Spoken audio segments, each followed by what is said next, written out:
And here it is, the new Cold Steel Tigerclaw folding knife. You've got G10 handle scales, the triad lock. It's got a thumb plate, which also can serve as a wave opener. It's got the Karambit ring, and it's pretty easy to disengage. The blade length is 3 inches. Hey, why are you holding it upside down? Well, Karambits are usually held, in tip-down position. Comes in either fully serrated or plain edge. And the steel is the CTS-XHP, sometimes called carpenter steel because of the company that produces it. The overall weight of the knife, 5.1 ounces.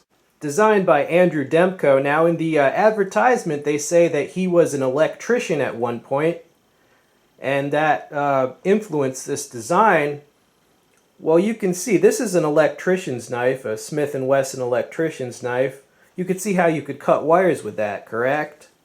And so yeah, I can definitely see the electrician influence there with the forward tip. You can see that clearly. Now the Karambit design, as a type of knife, it goes way back to Indonesia. It's used in the martial arts of Indonesia, Malaysia, the Philippines, that whole region. But back in the day, they didn't have folding Karambits, right? They were all fixed blades. And there are compromises that happen when you try to make a Karambit into a folder. On a fixed blade Karambit, the blade curves and the handle curves.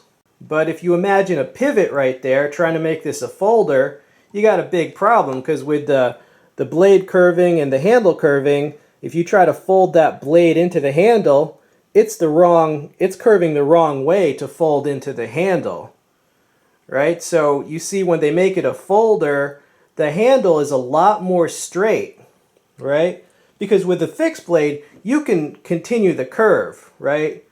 You start at the tip and you trace the curve, it continues like right to there.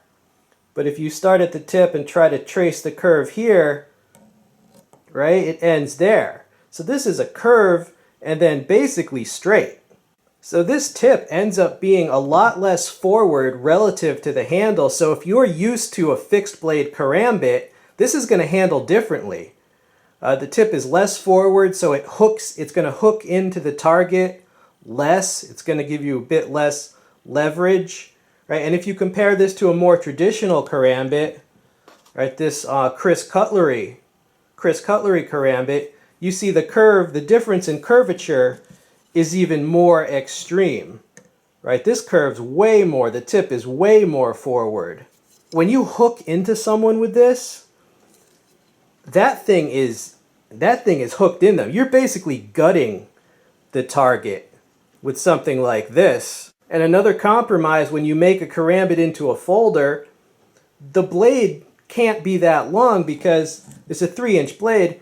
If they made this blade longer and continued the curve of it, it would have a lot of trouble folding back into the handle.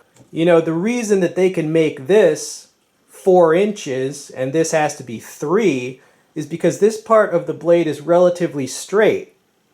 So it's not going to give them as much trouble folding back into the handle. Cold Steel calls this a Karambit/hawkbill hybrid.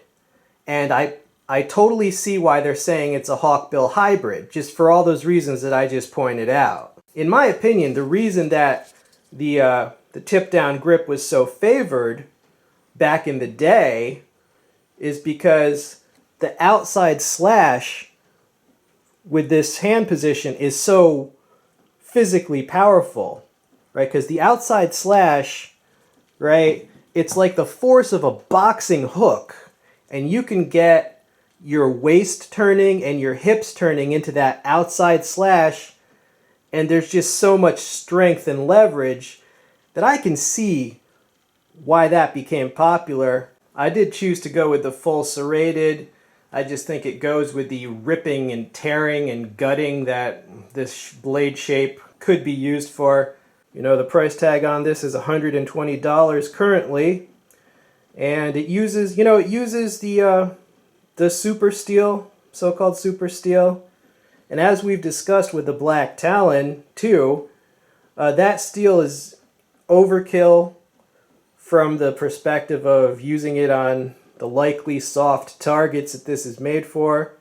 But it's still a good idea because, you know, the knife consumers are demanding better and better steels regardless of whether they max out the performance of those steels. People just want them just to have them. So I completely understand upgrading the steels. All right, final thoughts. Let's go out with this glory shot of 4 of a kind. These are all pretty gruesome. So is it an ultimate weapon and a must-have? No.